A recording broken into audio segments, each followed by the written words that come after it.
Many people cannot detach from their children or their loved ones because of guilt. So if you were a parent who handed a smartphone to your child starting at 2, and that was your cheap and easy babysitter, and that that individual that you were supposed to be shaping and molding their character all along.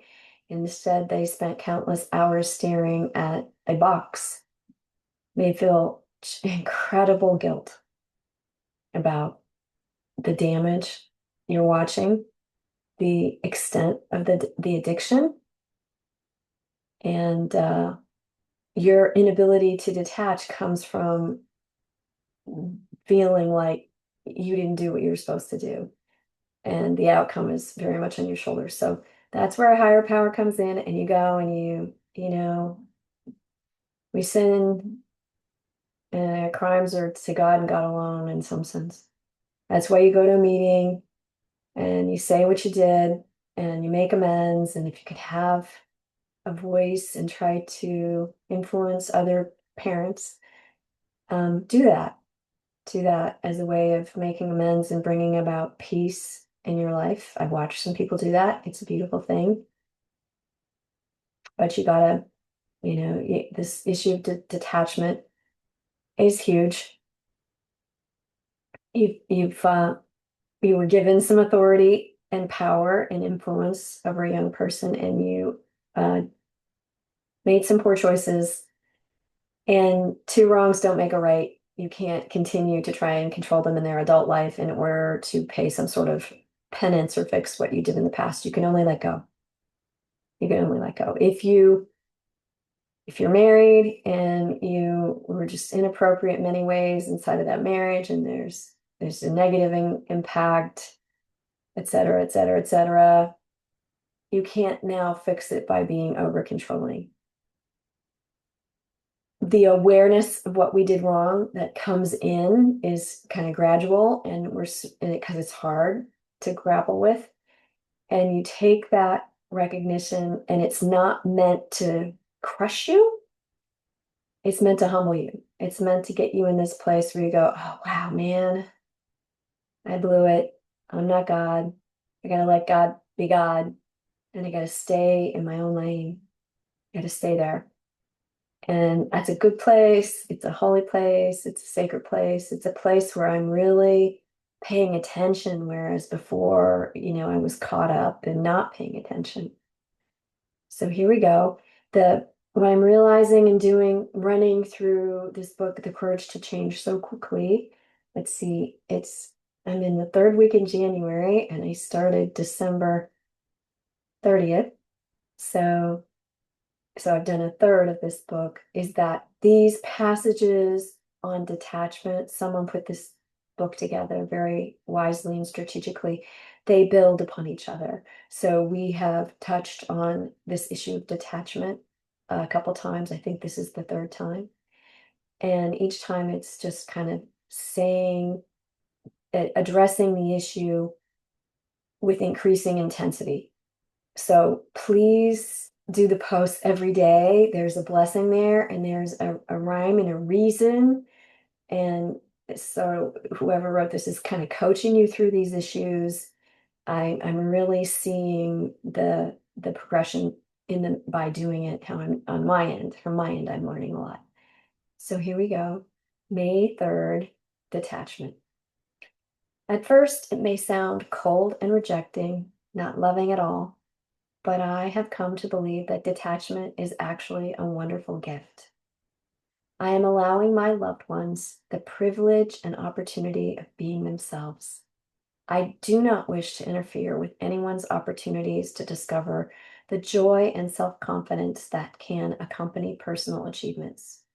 If I am constantly intervening to protect them from painful experiences, I also do them a great disservice. As Mark Twain said, a man who carries a cat by the tail learns something he can learn in no other way, end quote. I find it painful to watch another person suffer or head down a road I believe leads to pain. Many of my attempts to rescue others have been prompted by my desire to avoid this pain. Today, I'm learning to experience my own fear, grief, and anguish. This helps me to be willing to trust the same growth process in others. Because I know firsthand about the gifts it can bring. Today's reminder. Sometimes it's more loving to allow someone else to experience the natural consequences of their actions, even when it is painful for us both. In the long run, both of us will benefit. Today, I will put love first in my life. And here's the quote: all I have to do is keep my hands off and turn my heart on. End quote.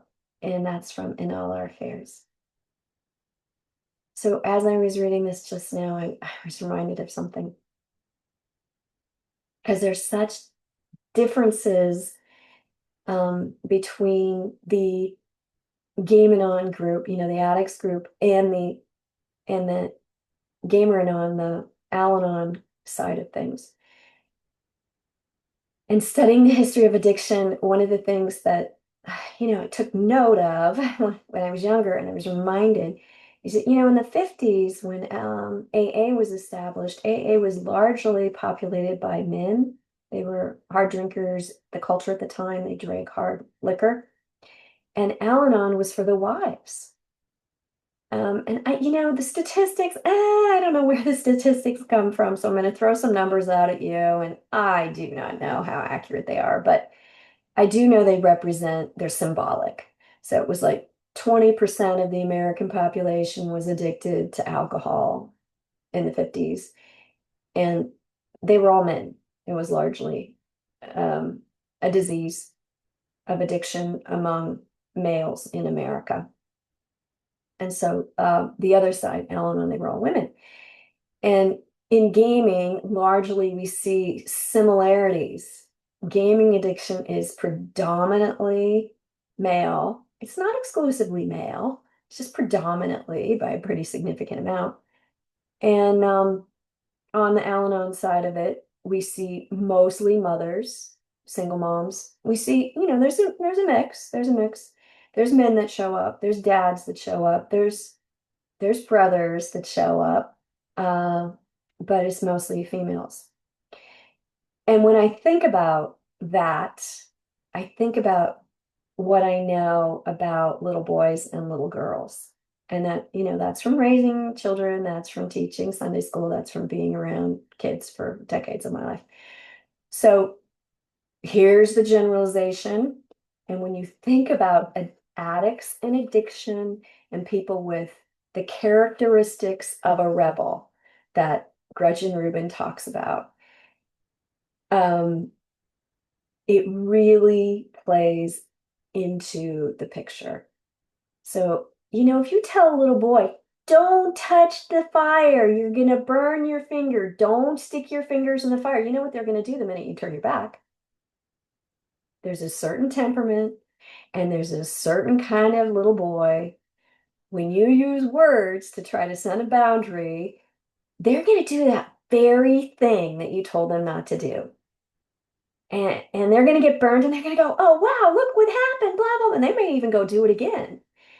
Now, if you use the same words in the same context with a female, with a little girl, and say, don't go near that fire, she won't go near it.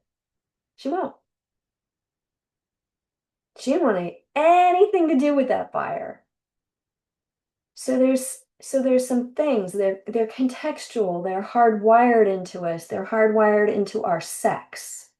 XX or XY or X with fragments, whatever. It affects every cell in our body. These things are very hardwired into us. And so oh my gosh, oh my gosh, oh my gosh, he's gonna put his finger in the fire. Oh no, oh no, oh no, oh, is a little girl response is sort of like hysterical about that little boy that's gonna do whatever the heck he wants to do. And if he looks at you and sees you emotionally dysregulated because of his behavior, he might just do it more just for the fun of it. So I think a lot of people, they don't spend a lot of time raising kids. They don't know about who little boys are and who little girls are and a lot of these dynamics. We don't have 10 kids anymore. We don't really know what's going, we're just clueless about ourselves and others. So there's something very tangible going on here that has to do with who we are, certainly as male and female and as obedient little upholders and disobedient little rebels, and how we're like billiard balls bouncing off each other, how we interact with each other. There's a real richness to what's going on. And if you're just reacting at the surface, it's like you're caught up in something. You don't even, your awareness is not there. You're just, it's just not there. And you have to become more self-aware. So again, detachment. In the English language, you want to be wholly detached. So in English, there's two words for the word holy. It's HOLY, which is spiritual, and WHOL, which is entirely detached. And I encourage you to do both. It's a complete detachment and it is a spiritual endeavor. It's not, I detach from you and I don't care about you. It's I detach and I want to allow you to be the distinct person God intends you to be. And I don't want to interfere with your hearing from your higher power. So all of you that blah, blah, blah, blah, blah, fill the airwaves with all your anxieties and all, you got to stop that. You got to stop that. You got to zip it.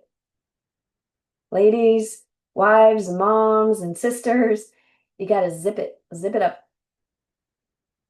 And if you're going to say something, say it in a calm, cool, collected way and realize you don't get to say it again. Say it once, say it well, and be done with it. And I say these things in group all the time because people need to be reminded every single week. But anyway, there's a real complexity to these situations. Addiction is a family disease. There are patterns of behavior that push people into addiction and keep them addicted. And you can't just send the person off to rehab and then they bounce back into the same family and you think things are going to change. That's not how it works, right? Addiction is a family disease. You got to get that through your head. You're a player in the problem. All right. Blessings on your day and wholly detach. Detach with holiness. Detach entirely. Make it your mantra. Sing it to yourself. All right. Blessings on your day.